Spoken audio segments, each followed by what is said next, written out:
На страже честности идущих выборов роль наблюдателей крайне важна, поскольку именно от них зависит порядок действий присутствующих на избирательных участках.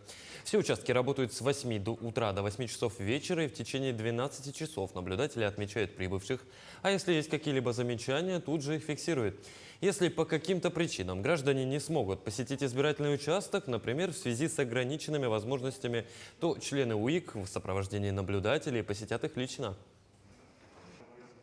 Наблюдатель должен быть честным, во-первых, да, принципиальным, ну и, да, порядочным человеком, по крайней мере, потому что он выступает от имени народа и смотрит, как относятся люди к выборам, какие пожелания люди, с разными просьбами люди приходят сюда не только поголосовать, и люди же какие-то свои еще хотят выслушать мнение, чтобы их выслушали.